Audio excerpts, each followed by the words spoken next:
नमस्कार दोस्तों, स्वागत है आपका हमारी यूट्यूब चैनल हर्षित एकेडमी पर।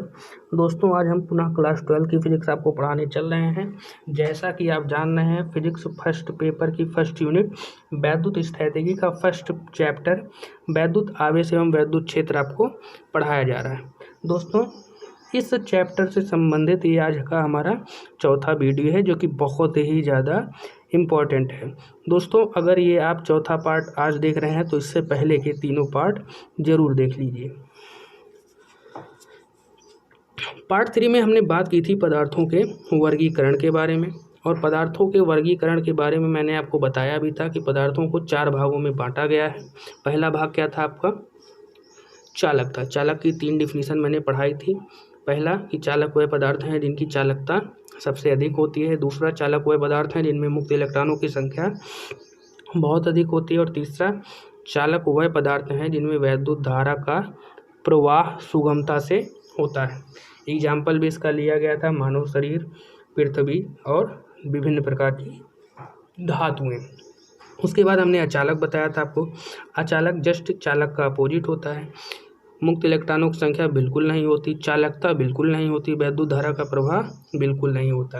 एग्जाम्पल मैंने बताया था, लकड़ी लिया था, प्लास्टिक लिया था और विभिन्न प्रकार के पदार्थ थे। उसके बाद आपको मैंने परावैद्युत पढ़ाया था।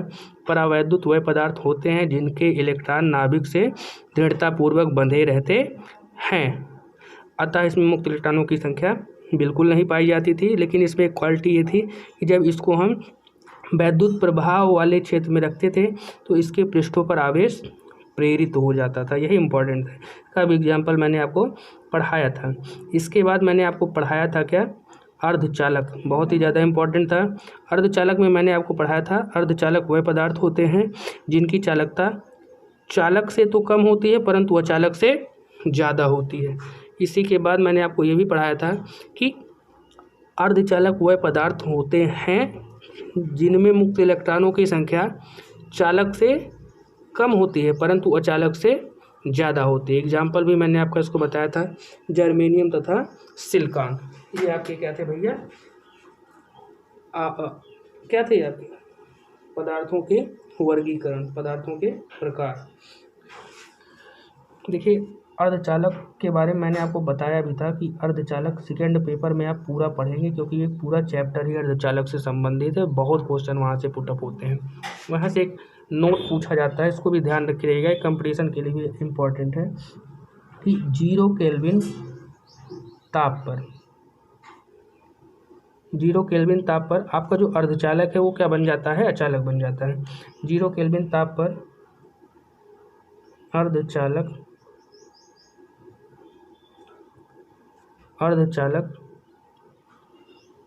अचालक की भांति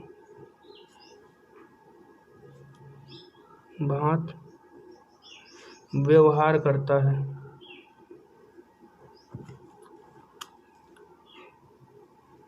क्या करता है भैया? अचालक की भांति, मतलब आपका अर्धचालक किसमें कन्वर्ट हो जाएगा? अचालक में। यहीं से एक चीज़ और समझ लीजिए आप, नोट है क्योंकि आगे इसका भी काम लगेगा। आवेश का विमीय सूत्र, आवेश का विमीय सूत्र। दोस्तों, आवेश का विमीय सूत्र क्या होता है? AT होता है। कहाँ से आया इसको थोड़ा समझाएंगे हम आपको। Q बराबर भैया होता क्या है? IT। ये भी आप चैप्टर नंबर 4 में बाकायदे पढ़ेंगे। I क्या है? धारा। और धारा का विमीय सूत्र क्या होता है? Capital A for ampere. और स्मॉल t टाइम का होता है, यहाँ से आता है AT। इसके बाद आपकी अगली हेडिंग है कूलाम का नियम, जो कि सबसे ज़्यादा इम्पोर्टेंट है। कूलाम का नियम।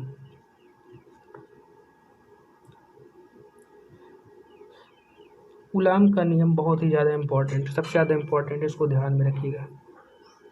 दोस्तों, कूलाम के नियम को हम बताने से पहले आपको हम थोड़ा ले चलेंगे 11th में। 11th में मैंने आपको पढ़ाया था गुरुत्वाकर्षण बल। थोड़ा उसको भी समझ लीजिए एक बार, क्योंकि उसी के आधार पर ये इम्पोर्टेंट हो जाएगा और आसान भी हो जाएगा। देखिए, गुरुत्वाकर्षण बल में मैंने आपको पढ़ाया था कि यदि दो पिंड एक दूसरे से कुछ दूरी पर रखे गए हों जिनके द्रव्यमान m1 तथा m2 हो और उनके बीच की दूरी क्या हो r, तो इनके बीच एक क्या करता है भैया, गुरुत्वाकर्षण बल लगता है।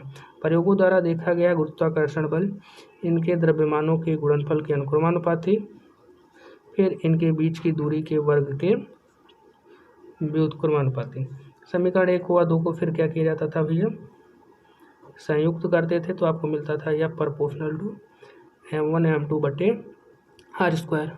उसके बाद जब ये हटता था तो एक कांस्टेंट आ जाता था, जब बराबर g m1 m2 upon r square, जहाँ g एक क्या था, नियतांक था, जिसे सार्वत्रिक गुरुत्वाकर्षण नियतांक आ गया था। उसकी एक फिक्स वैल्यू भी मैंने आपको बताई थी 6.67 इंटू 10⁻11। सेम ऐसे ही आपको कूलाम के नियम में पढ़ना है।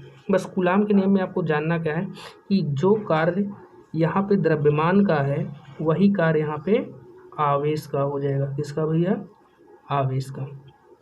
मतलब अगर दो द्रव्यमानिक कण एक दूसरे से कुछ दूरी पर रखे हैं तो वहाँ गुरुत्वाकर्षण बल लगेगा। अगर दो आवेशित कण एक दूसरे से कुछ दूरी पर रखे हैं तो वहाँ पर कौन सा बल, गुरुत्वाकर्षण बल ना लग के वहाँ पर वैद्युत बल लगेगा। बस इतना ही आपको ध्यान रखना है। आइए थोड़ा हम बात करते हैं इसके बारे में।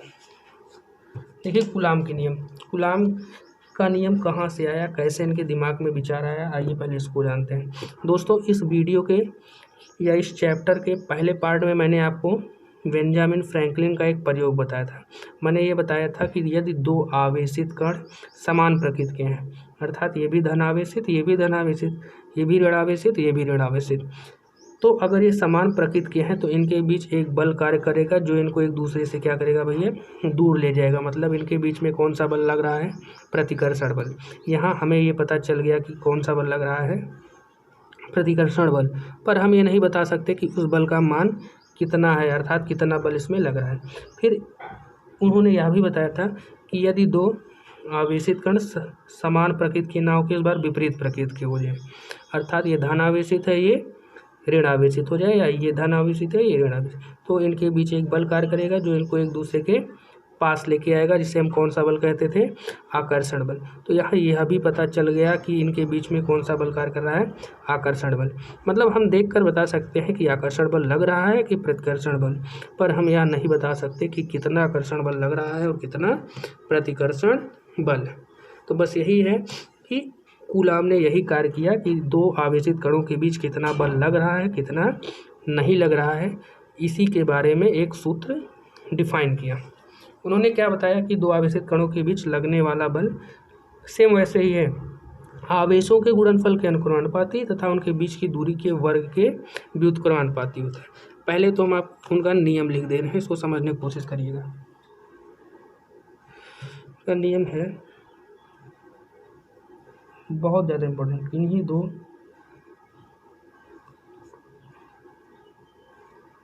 बिंदु आवेशों के बीच, यहाँ देखिए आवेश ना लेके बिंदु आवेश लिया गया है, मैं आपको अलग से बताऊंगा। बस बिंदु है तो मतलब बहुत छोटा आवेश होगा।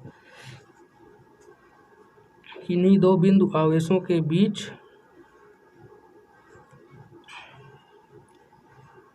कार्यरत कौन सा बल कार्य कर रहा होगा, या तो आकर्षण बल अथवा प्रतिकर्षण बल, दो में एक ही कार्य कर रहा होगा। इन्हीं दो बिंदु आवेशों के बीच कार्यरत आकर्षण अथवा प्रतिकर्षण बल, उनके वहाँ पे द्रव्यमानों के गुणनफल के, यहाँ आवेशों के गुणनफल, उनके आवेशों के गुणनफल के, आवेशों के गुणनफल के अनुक्रमानुपाती तथा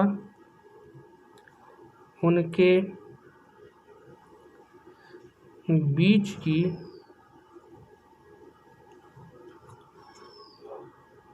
दूरी के वर्ग के व्युत्क्रमानुपाती होता था।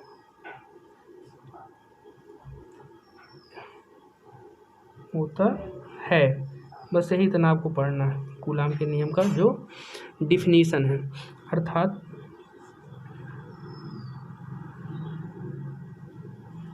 मान लीजिए एक आवेश है भैया Q1 है और एक आवेश Q2 है। इन दोनों के बीच की दूरी क्या है? R है। तो इनके बीच लगने वाला आकर्षण या प्रतिकर्षण बल F इनके द्रव्यमानों के गुणनफल के अनुक्रमानुपाती Q1 Q2 के अनुक्रमानुपाती तथा उनके बीच की दूरी के वर्ग के व्युत्क्रमानुपाती होता है। ठीक है। फिर आइए हम इनको क्या करते हैं? संयुक्त करते हैं। समीकरण 1 व 2 को क्या करते हैं भैया? संयुक्त करने पर जैसे इनको संयुक्त करेंगे तो ये जो अंश में है वो अंश में आ जाएगा। F बराबर Q1 F proportional to Q1 Q2 upon R²। उसके बाद आप ये भी जानते हैं कि जब ये हटता है तो एक नियतांक आ जाता है और यहाँ जो नियतांक आएगा वो स्मॉल के रहेगा, इसको ध्यान रखिएगा। स्मॉल के Q1 Q2 बटे R²। ये था इनका नियम। लेकिन अभी ये नियम आपका आधा अधूरा है, इसके बारे में थोड़ा और जानते हैं क्योंकि नियतांक के बारे में आपको जानना है। नियतांक का इसमें खेल है। जहाँ स्मॉल के एक नियतांक है दोस्तों, इस नियतांक का जो मान है वो निर्भर करता है कि ये जो दोनों आवेश हैं किस माध्यम में रखे गए हैं। वायु में है, निर्वात में है कि मोम में है कि जल में, और इनके मात्रक कैसे हैं। Q1 Q2 R और जो बल लग रहा है इनके मात्रक किस पद्धति में है, SI में है कि CGS में है। तो आइए इसको भी लिखते हैं। जहाँ के एक नियतांक है जिसका मान आवेशों के माध्यम मतलब कहाँ पे रखे गए हैं, वायु जल कहाँ पे, आवेशों के माध्यम पर तथा आवेश दूरी व बल के मात्रकों पर निर्भर करता है। क्या करता है भैया? मात्रकों पर निर्भर करता है। अब ध्यान सुनिए, के का मान क्या होता है। कह रहे हैं कि यदि आवेश कहाँ रखे हो भैया, यदि दोनों आवेश कहाँ रखे हों, यदि आवेशों को वायु या निर्वात में रखा हो, भैया जो मैं के का मान बताने चल रहा हूँ या वायु या निर्वात के लिए है, वायु या निर्वात में रखा हो तथा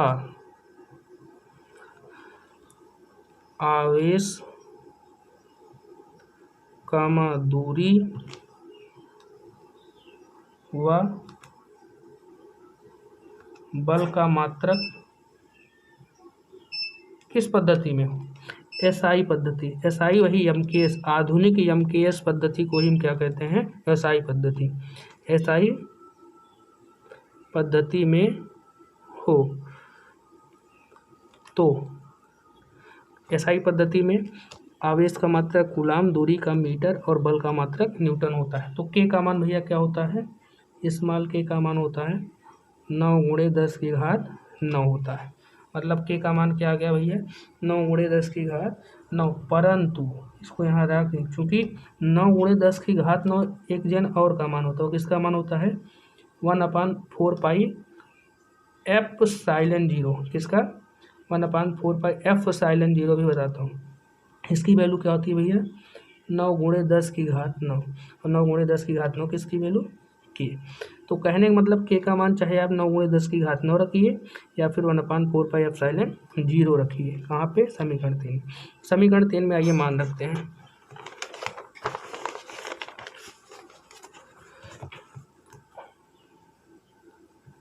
अतः समीकरण 3 में स्मॉल के मान रखने पर ध्यान रखिएगा जब हम मान रख देंगे तो यह बराबर पहला फॉर्मूला के की वैल्यू क्या आई है, एक तो आई है 9 गुणे 10 की घात 9 और Q1 Q2 upon R square. एक तो ये पहला फार्मूला हमारा हुआ, लेकिन हम आमतौर पे इसको ना लेके क्या यूज करेंगे, एफ बराबर मैंने बता दिया 9 गुणे 10 की घात 9 और किसका मान होता है 1/4πε0 का 1/4πε0 क्या ये लिखे चाहे Q1 Q2 upon R square. ठीक भैया, ये था आपका कूलाम के नियम का फार्मूला। थोड़ा आइए हम 1/4πε0 के बारे में जानते हैं। और आप जानते हैं बल है और बल का मतलब क्या होता है भैया, न्यूटन। आइए थोड़ा हम जानते हैं कि ε0 क्या होता है। वैसे ε0 कहते क्या है ये भी जानना आपको ज़रूरी है, तो इसको ऐसे लिख रहा हूँ मैं, थोड़ा ध्यान दीजिएगा। 1/4πε0 में ये जो टर्म है इसको क्या कहते हैं, ε0। इसको हिंदी में लिख रहा हूँ, ε0 बहुत इंपॉर्टेंट टॉपिक आप पढ़ रहे हैं, ध्यान में रखिएगा। ε0 को हम क्या कहते हैं, निर्वात की वैद्युतशीलता कहते हैं। क्या कहते हैं भैया, निर्वात की वैद्युतशीलता। देखिए निर्वात की इसलिए कह रहा हूँ क्योंकि मैंने जो Q1 Q2 आवेश को रखा है या तो निर्वात में रखा है या फिर वायु में। निर्वात किसे कहते हैं, जहाँ पर वायु उपस्थित ही ना हो, तो चाहे वायु उपस्थित हो चाहे ना हो, निर्वात की वैद्युतशीलता कहते हैं। इसकी इंग्लिश क्या होती है,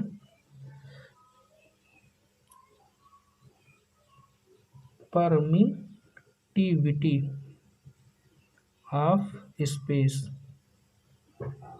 कहते हैं। क्या कहते हैं भैया, परमिटिविटी ऑफ स्पेस कहते हैं।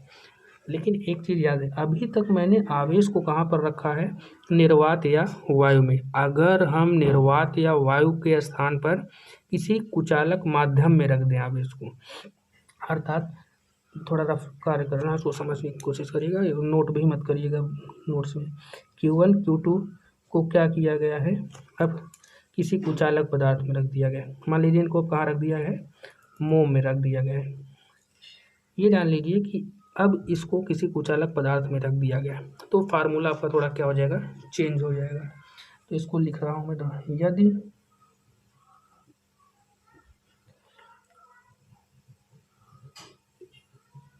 यदि आवेशों को वायु के स्थान पर, यदि आवेशों को वायु के स्थान पर या निर्वात के स्थान पर किसी कुचालक पदार्थ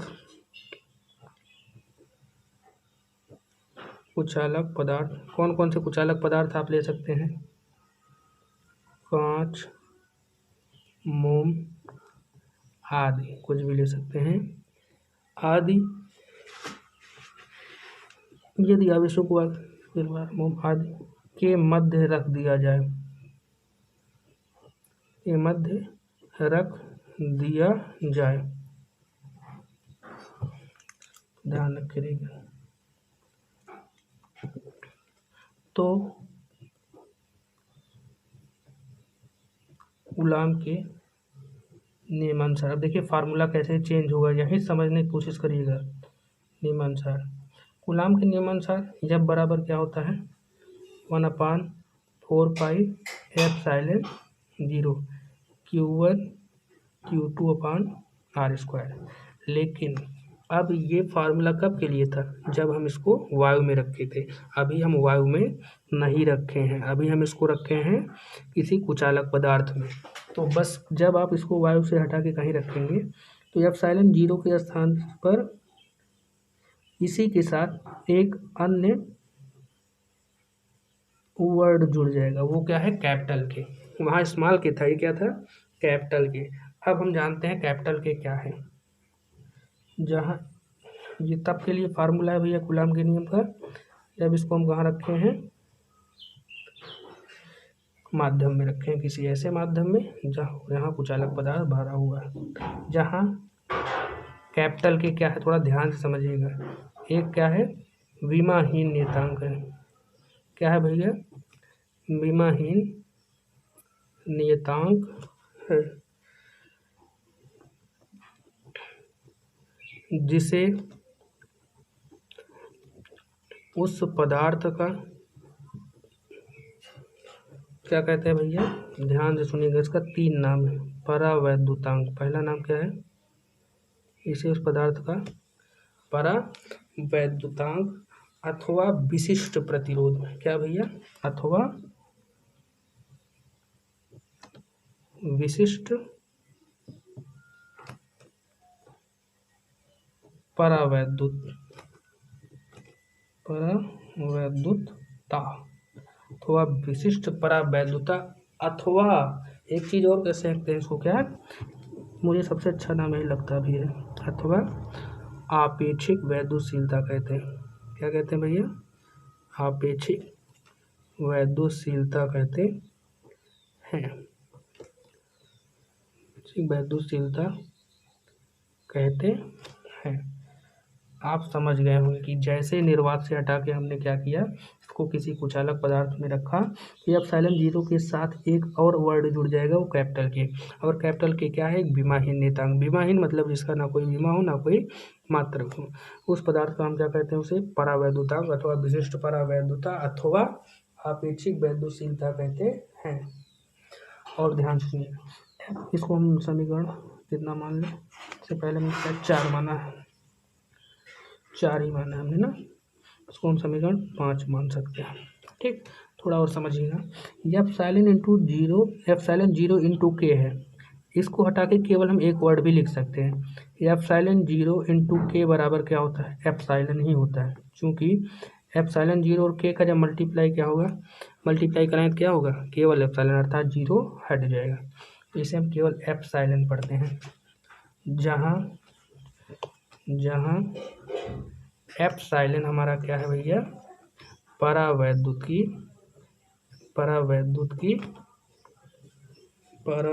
की वैद्युशीलता कहते हैं, वैद्युशीलता कहते हैं। तो सीधे हमारा क्या आ जाएगा? अतः समीकरण 5 से क्या निकला हमारा कि F बराबर 1/4 पाई। अब देखिए एप्सिलॉन 0 इंटू के स्थान पे हम क्या रखेंगे? एप्सिलॉन ही रख देंगे, Q1 Q2 अपान R स्क्वायर। तो आपके ये फार्मूले निकले। ये आपका क्या होगा? कूलाम का नियम। कब के लिए भैया? जब हम किसी कुचालक माध्यम में रखते हैं। और ये कब के लिए है? जब हम वायु या निर्वात में रखते हैं। यहाँ लिख दे रहा हूँ, वायु या निर्वात के लिए। और वायु या निर्वात से हटा के जैसे हमने क्या किया, ये भी क्या है? कुचालक पदार्थ के लिए, कुचालक पदार्थ के लिए। और ये भी क्या है हमारा? कुचालक पदार्थ के लिए कूलाम का नियम। दोस्तों एक इम्पॉर्टेंट नोट्स मैं इसमें लिखाना चाह रहा हूँ। देखिए अब ध्यान से आप खुद ही समझ लीजिए। यहाँ एप्सिलॉन 0 इंटू के है, यहाँ केवल क्या है? एप्सिलॉन 0, अर्थात ये के यहाँ पे हट गया, हटा नहीं है। यहाँ के की वैल्यू क्या हो गई है? 1 हो गई है। भाई यहाँ के है, यहाँ नहीं है, इसका मतलब यहाँ के की वैल्यू 1 है, तभी तो एप्सिलॉन 0 का 1 से गुणा हुआ, एप्सिलॉन 0 हो गया। तो के का मान वायु या निर्वात के लिए क्या होता है? 1 होता है। इसको ध्यान में रखिएगा। सब ये जो इम्पोर्टेंट फैक्ट हैं सब आपके कंपटीशन के लिए हैं। के का मान वायु या निर्वात के लिए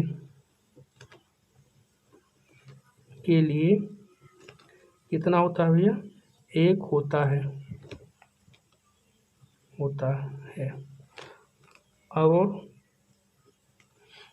और भैया एक और इम्पोर्टेंट चीज़ जानिए, के का मान तो 1 होता ही है, लेकिन धातुओं के लिए भैया इसका मान क्या होता है? अनंत होता है। क्या होता है? और धातुओं के लिए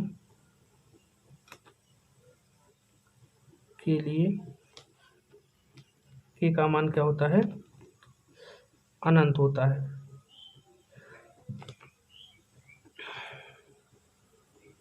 ठीक भैया, के का मान वायु या निर्वात के लिए 1 होगा और धातुओं के लिए अनंत होगा। बाकी और जितने भी पदार्थ हैं उनके लिए के का मान सदैव 1 से क्या होगा, अन्य पदार्थों के लिए, अन्य पदार्थों के लिए के का मान क्या होगा, 1 से बड़ा होगा। इसको ध्यान में रखे रहिएगा। दोस्तों, आपको कूलाम का नियम पूरा समझ में आ गया होगा। अगर आपको समझ में नहीं आया है कमेंट बॉक्स से हमको ज़रूर बताइएगा, हम अगले वीडियो में फिर से समझाने का प्रयत्न करेंगे। आइए हम ध्यान देते हैं एप्सिलॉन जीरो का मान क्या है, मात्रा क्या है, विमीय सूत्र क्या है, ये भी इम्पोर्टेंट। अगली हेडिंग है हमारी एप्सिलॉन जीरो का मान तथा मात्रक। भाई ये सब इम्पोर्टेंट है, आपके वाइवा के लिए भी इम्पोर्टेंट है। जब प्रैक्टिकल होता है, वाइवा होता है, वहाँ इनसे सबसे क्वेश्चन बहुत पूछा जाता है। क्योंकि अभी मैंने आपको बताया था 1/4 पाई एप्सिलॉन जीरो की वैल्यू क्या होती है, 9 गुणे 10 की घात 9। यहाँ से मुझे तिरछा में गुणा करा रहा हूँ, थोड़ा बेसिकली आपको समझा रहा हूँ कैसे एप्सिलॉन जीरो को मान निकाला जाता है। तिरछा गुणा कराएंगे, 1 का 1 से गुणा हुआ है, ये हो जाएगा 4 पाई एप्सिलॉन जीरो गुणे 9 गुणे 10 की घात 9 बराबर 1। मान हमें निकालना है किसका, एप्सिलॉन जीरो का। तो एप्सिलॉन जीरो को ही इधर रखिए, बाकी सारा पार्ट उधर भेज दीजिए। 1/4 पाई गुणे 9 गुणे 10 की घात 9। बेटा ये हो जाएगा क्या, 1/4 गुणे पाई की वैल्यू होती है 22/7 कहिए, चाहे 3.14 गुणे 9 गुणे 10 की घात। इसको जब बेटा आप ओवरऑल सॉल्व करेंगे एप्सिलॉन जीरो का मान, जब इसको ओवरऑल सॉल्व करेंगे क्या आ जाएगा, 8.85 गुणे 10 की घात माइनस कितना भैया, कितना होता है, ओवरऑल सॉल्व करेंगे आ जाएगा -12। बहुत ही ज़्यादा इम्पोर्टेंट है, इसकी वैल्यू आप याद रखे रहिएगा, बहुविकल्पी में बहुत बार पूछा जा चुका है भैया। एप्सिलॉन जीरो का मान आपने क्या निकाला है, 8.85 गुणे 10 की घात -12। इसके बाद आपकी अगली हेडिंग है, देखिए इसे मात्रक और विमीय सूत्र में एक साथ निकाल दूंगा, समझने की कोशिश करिएगा। मैं भी लिख दे रहा हूँ, यहाँ पे लिख रहा है एप्सिलॉन जीरो का विमीय सूत्र।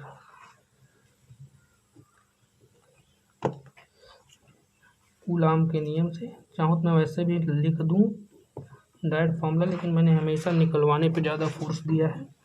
कूलाम का नियम से, कूलाम के नियम से, कूलाम का नियम आपने क्या पढ़ा भैया, जब बराबर 1/4 pi epsilon zero Q1 Q2 बटे R²।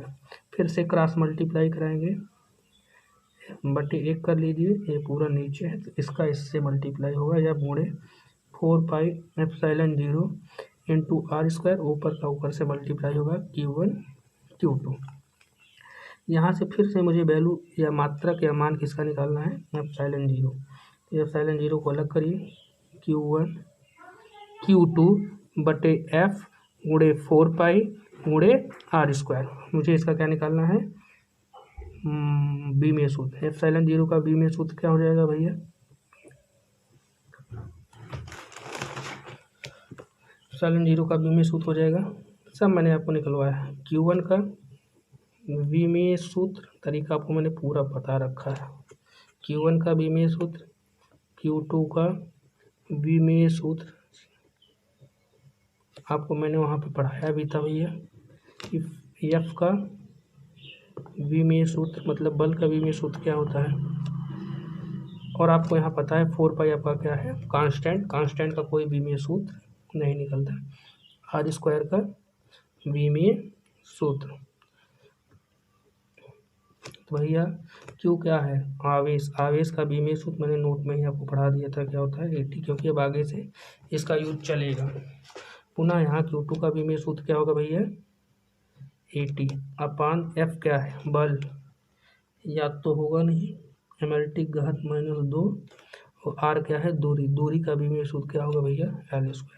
इसको ओवरऑल सॉल्व करते हैं हम, A² T की घात -2 सॉरी +2 हो जाएगा, T का T से मल्टीप्लाई अपान एम, ऐसे ही एल का एल स्क्वायर से होगा एल की घात 3 और टी की घात ये कितना है -2।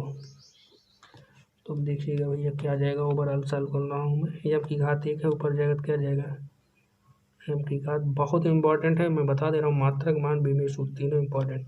एल की घात 3 ऊपर जाएगा तो एल की घात -3, ठीक है। ये +2 है, ध्यान में रखिए, -2 है टी की, ऊपर जाएगा तो टी की घात +2, +2 मिलके हो जाएगा टी की घात 4। और भैया जी एल क्यूब हो ही गया, बचा क्या ऊपर ए स्क्वायर। ये हुआ क्या भैया एप्सिलॉन 0 का विमीय सूत्र। ऐसे ही आप इसका मान भी निकाल सकते हैं। अब ऐसे ही आप क्या निकालेंगे इसका मात्रक। तो भैया क्यू का मात्रक क्या होता है, मैं ही लिख दे रहा हूँ। आवेश का मात्रक कूलाम, ये कूलाम 2 बार गुणा हुआ तो कूलाम की घात क्या जाएगा 2, ठीक है। एफ क्या है, नीचे न्यूटन है, ऊपर जाएगा न्यूटन की घात, या ऐसे रहने दीजिए, प्रति लगा के, प्रति मतलब बटे न्यूटन, आर स्क्वायर का क्या होता है मीटर स्क्वायर। ये आपका क्या हुआ मात्रक। आपको समझ में आ गया होगा एप्सिलॉन 0 का मात्रक क्या होता है कूलाम स्क्वायर न्यूटन पर मीटर स्क्वायर, मान क्या होता है 8.85 × 10⁻12, और बीमीय सूत्र भी आपको समझ में आ गया है। दोस्तों मैं फिर से बता दे रहा हूँ, आज का वीडियो बहुत ही ज़्यादा इम्पोर्टेंट है। आप इस वीडियो को 1 या 2 बार देखेंगे तो आपको समझ में अच्छे से आ जाएगा। धन्यवाद। अगर आपको फिर से मैं बता रहा हूँ, वीडियो समझ में आए तो वीडियो को खूब शेयर करें और लाइक भी करें।